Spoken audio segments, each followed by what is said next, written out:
Hey guys, welcome back to The Readers. I hope you are having an amazing day. Let's get right into the stories. The first one is a pro-revenge story. Around 2018, something felt off about my wife's behavior. Our kids were 5 and 7 at the time, old enough to tell you about their day without missing many details. They kept mentioning spending time at my wife's parents' house, which wouldn't normally raise any red flags except they lived almost 2 hours away. This was happening 2 or 3 times every week, basically whenever she wasn't at her part-time job at the local pharmacy. "Hey Sarah, the kids mentioned they've been spending a lot of time at your parents' lately," I said one evening. "Oh, yeah, Mom's been wanting to spend more time with them," she replied, not meeting my eyes. Sarah was never good at lying. She'd always look away and fidget with her wedding ring. I started tracking the mileage on her SUV and the numbers didn't add up. She was putting an extra 400 miles on the car every week. Something wasn't right. Then came the breakthrough. One afternoon, I walked into our home office and found a post-it note next to the keyboard with her Gmail password. The temptation was too strong. I logged in and found several email exchanges between her and her college best friend, Jessica. They discussed how Sarah was regularly sleeping with her high school ex-boyfriend. The emails also included them mocking his wife, making cruel comments about how she'd let herself go after having kids. I printed these emails and stored them safely. I needed more concrete evidence, so I called my friend Mike, who'd been on the police force with me years ago. He recommended a private investigator he knew named Dave. After paying Dave's retainer and sharing what I knew, he got to work. Within weeks, he had a detailed report with photos, timestamps, and locations. The pattern was clear. Sarah would drop the kids at her parents', meet this guy for lunch, spend a few hours at the Sunset Inn on Route 27, then pick up the kids and head home. I immediately contacted a divorce lawyer. My own childhood had been destroyed by my parents' affairs and the aftermath. I wasn't about to let history repeat itself with my kids. "Dave," I said during our next meeting, "I need you to dig deeper into this guy." Dave's investigation revealed everything. The man's name was Richard, married with 3 kids, working as VP of sales at his father-in-law's successful tech company. Perfect. I had my lawyer prepare the divorce papers and asked Dave for extra copies of his report, plus one final task. On a Tuesday morning in late 2018, Sarah was served divorce papers at the pharmacy where she worked. Simultaneously, Dave met with Richard's wife, Amanda, showing her everything we'd uncovered. "I had a feeling something was wrong," Amanda told Dave, her voice breaking. "I just never thought—" The aftermath was spectacular. While Sarah's infidelity didn't impact our divorce much, Amanda's reaction was nuclear. She emptied their joint accounts, took their kids, and left. When her father learned what Richard had done, he fired him on the spot. Since Amanda's family owned their house, Richard was evicted within weeks. "You can't do this to me," Richard had shouted at Amanda during one confrontation, according to court documents. This led to her brother stepping in and breaking Richard's nose. Multiple restraining orders followed, along with several police reports, criminal charges, and even jail time for Richard after he violated the restraining order. These days, Richard's completely off the grid. Last I heard, he'd moved to Arizona or New Mexico. Amanda took over her father's company after he retired and is doing great. As for Sarah and me, we maintain a civil relationship focused solely on the kids. Now that they're in college, I don't interact with her at all. I don't harbor any hatred. She's still my children's mother, and that's the only context in which she matters to me anymore. The next one is an entitled people's story. I never thought I'd have to deal with homeowner association drama living on my family's historic farmland, but here we are.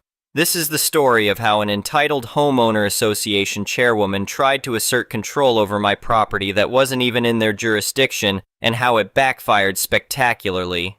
Some background: I inherited my great-grandparents' farmhouse and the surrounding 15 acres when my grandmother passed away 2 years ago.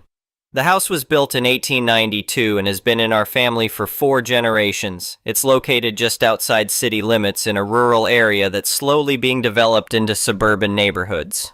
About 6 months ago, a new housing development called Oak Ridge Estates started construction on what used to be the Johnson family farm next door. The developer bought up 100 acres and subdivided it into quarter-acre lots for cookie-cutter McMansions. Of course, they established an homeowner association to maintain their prestigious community standards. I didn't pay much attention to the construction at first. My property is well maintained. I keep the grass cut, The historic white fence painted and the house in good repair. It's not fancy by modern standards, but it's clean and tidy. I have a large vegetable garden, some free-range chickens, and a few rescue horses I keep in the back pasture. Pretty standard stuff for a rural property. The trouble started when Karen Williams, the newly elected homeowner association chair, showed up at my door one Saturday morning in her pristine white Range Rover. I was covered in dirt from working in my garden when I answered her aggressive knocking. "Can I help you?" I asked, wiping my hands on my jeans. She looked me up and down with barely concealed disdain. "I'm Karen Williams, chairwoman of the Oak Ridge Estates Homeowners Association. We need to discuss several violations on your property." I blinked at her in confusion. "Ma'am, this property isn't part of Oak Ridge Estates. This is the old Miller farm. It's been here for over 100 years. Karen's perfectly penciled eyebrows drew together. "That's irrelevant. Your property is visible from our development and impacts our property values. We'll need you to make some changes to comply with our community standards." She pulled out a tablet and started scrolling through a list. "First, that chicken coop needs to go. Livestock is strictly prohibited. The vegetable garden in your front yard must be removed. Only ornamental landscaping is permitted. That fence needs to be replaced with our approved black aluminum fencing. And your house," she wrinkled her nose, "needs to be painted in an approved color from our palette. That weathered white paint is an eyesore." I couldn't help but laugh, which only made her face turn red. "Ms. Williams, I appreciate you stopping by, but I'm not part of your homeowner association. My property predates your development by over a century and isn't under your jurisdiction. I won't be making any of those changes." "Listen here," she snapped, jabbing a manicured finger at me. "I don't care how long your ramshackle farm has been here. This is an upscale community now. Our homes start at $800,000. We won't have our property values destroyed by your rural aesthetic."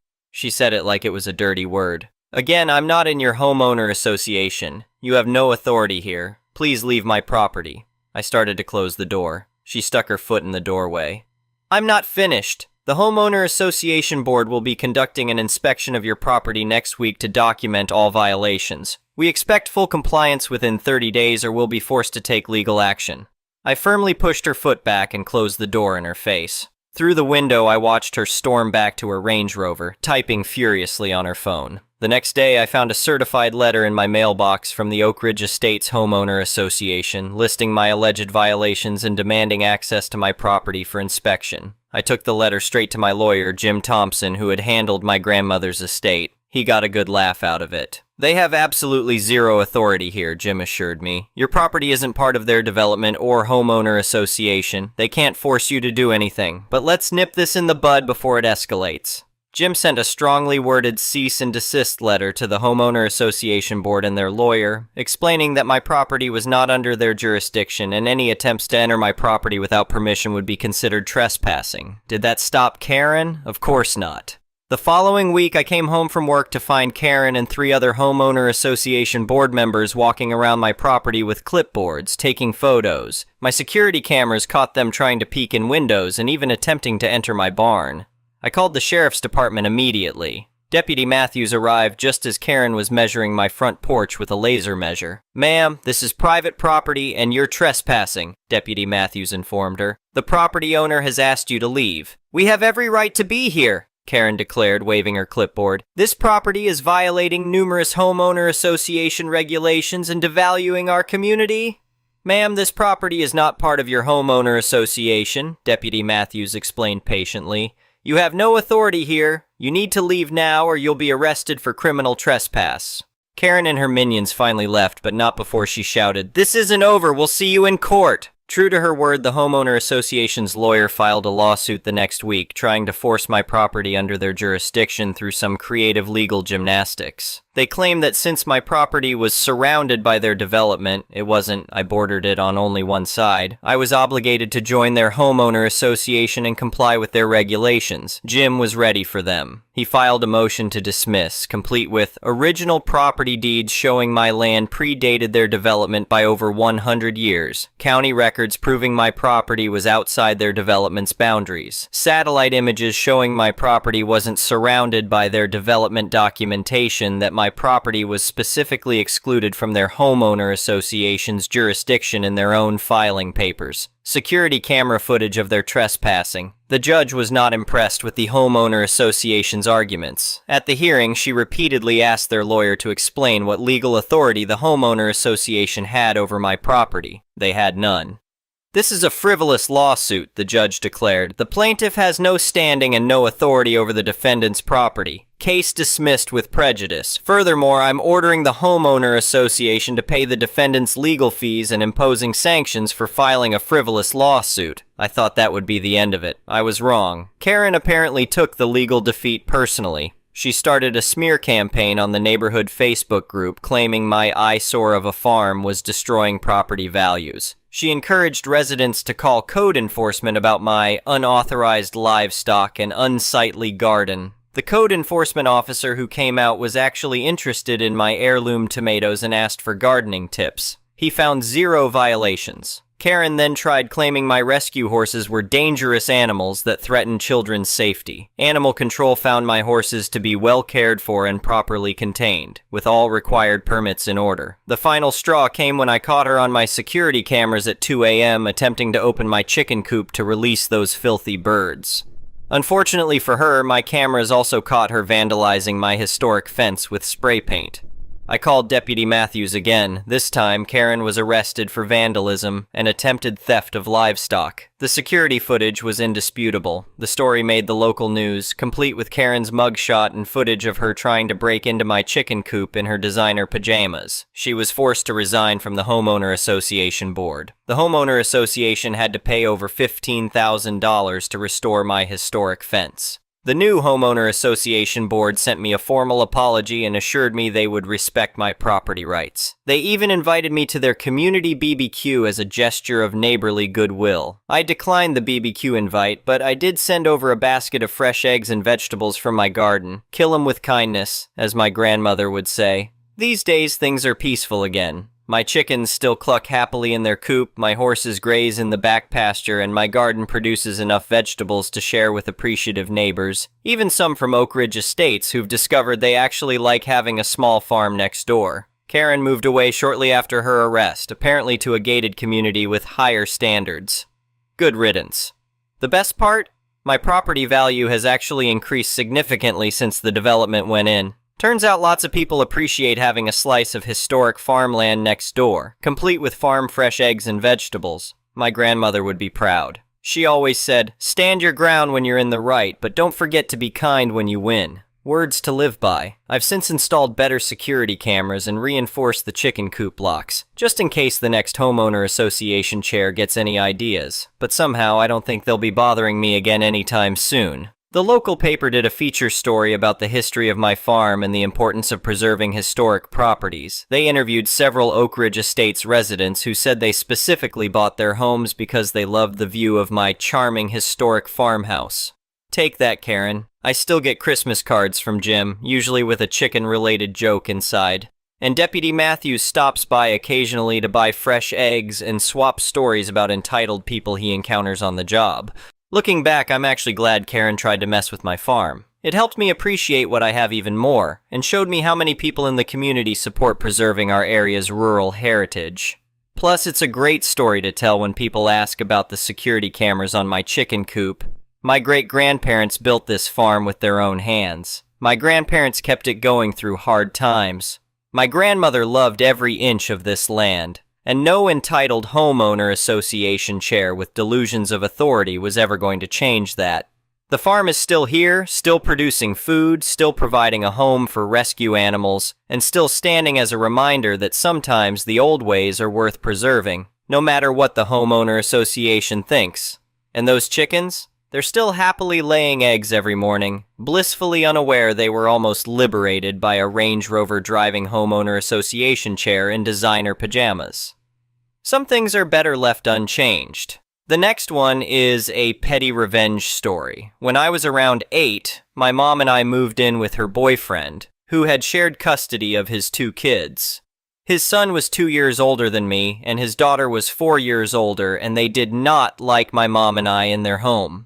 They bullied and teased me, but I didn't really understand what was happening at first. They would dare me to do super dangerous stuff in hopes that I would get hurt or in trouble, like jump off the roof or climb a 10-foot spiky fence, ride my skates down an outdoor staircase that led to a busy street. When they volunteered to teach me how to ride a bike, they just kept crashing me on purpose and laughing. They invited me to a sleepover and covered me in honey and peanut butter when I fell asleep first. The daughter was really into cats. She had an outdoor cat named Scotty Too Hottie, after her favorite wrestler, and she would sneak him in when the adults were gone, but she had gotten caught and in trouble for it.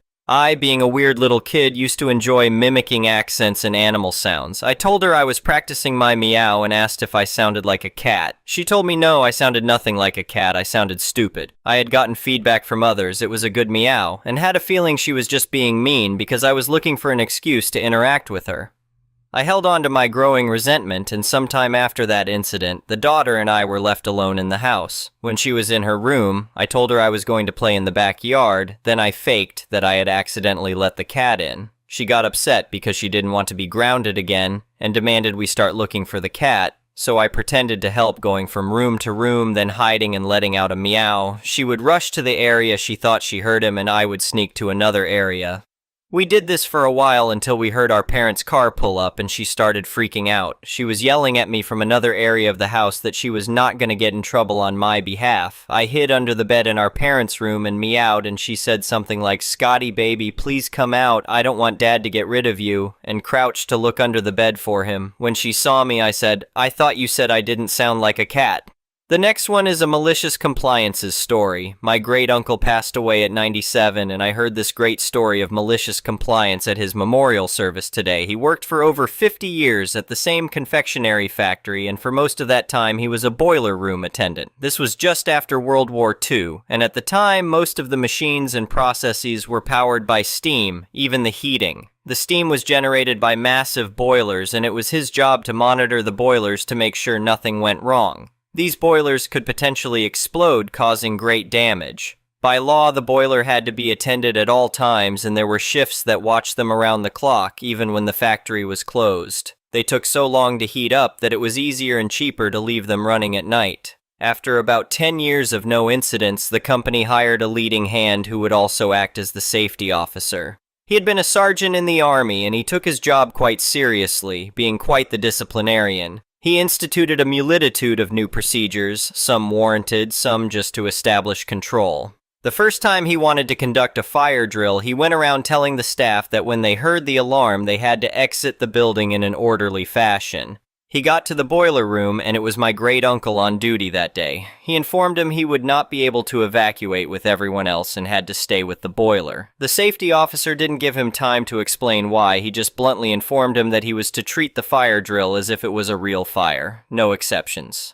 When the fire bell finally rang, my uncle did exactly what he was told to do. He turned off the gas to the boilers, vented all the built-up steam, purged the water, and joined everyone outside. At the evacuation point, they were doing a head count when the production manager spotted my uncle and immediately approached him and asked what he was doing away from the boiler. He said he was participating in the fire drill as instructed, but not to worry as he had shut the boiler down completely. The color immediately drained from the manager's face. He was asked how long it would take to bring the boilers back online. Apparently it would take hours alone just to fill the boilers with water and heat them up. The big issue was that because they had done an emergency purge, they were required to inspect every pipe, joint, and connection for damage before to make sure it was safe to start to reheat. The other boiler men were called in and they got paid double time to work through the night to get the boiler ready for the next day. Production staff all got sent home but still got paid for the day, as it wasn't their fault the factory couldn't run. It cost them a day's production as well. Safety officer did keep his job, but for the next 40 years the boiler staff were all exempt from fire drills. The next one is an entitled People's Story. Here's a quick one where a customer was triggered just for one damn word. I used to handle customer service for Amazon some time ago, and I got this one phone call where a customer was asking to return something she ordered. I can't remember the reasons why. Okay, sure enough. Let's go ahead and create a return label for her to return the goods. I explained the whole drill for the return, and at one point she asked what was the amount of the refund because she was within the 90-day return window and was expecting the full amount. When I explained the amount, this is where things went wrong. This is how the convo went. Okay, this is the amount you get as soon as we get the goods back. It will be $64.99. Absolute silence. Did you say bucks? Are you serious? Did you say bucks? This is unacceptable. Get me a supervisor now. As I was reaching out to a soup within my office, I was kind of blown away by how a customer snapped just for one word choice. In the end, my soup eventually took over and resolved the customer's issue while I immediately took another call because we had a huge queue. The next day, I was sitting alone during my lunchtime and the sup sat next to me. We talked casually about the customer who demanded a sup just for my choice of words. According to him, the customer stated that, "Tell your management that the agent who took my call is an incompetent who doesn't know how to talk." I sighed with a face that looked like, I don't get paid enough for handling people with such a short fuse. My sup read through my face and then retorted, "No worries. QA also checked the call and certainly there was nothing wrong with it. Let's just avoid using that word for now." A few weeks later, I got another call from the same customer. She called because her account was locked on suspected fraud. I was like, okay, let's see what we can do here. But as soon as the customer heard my voice, she snapped again and demanded me to reach out to a sup. "I remember you. You are that weirdo who talks like a dumbass teenager. Get me your..." Click. At this rate, I had enough of customers taking it out on agents who simply did their best assisting them. QA once again got this call to check, but I was actually let go, as it was one of the few instances where hanging on the customer was valid. She went obnoxious for no reason, or in this case, just a matter of wording. Nothing ever came out of the QA audits of these two calls, and the customer remained banned from what I heard on the last days running customer service before calling it a day. Thank you for watching. I would really appreciate it if you could like the video and subscribe to our channel if you haven't already. We'll see you again tomorrow.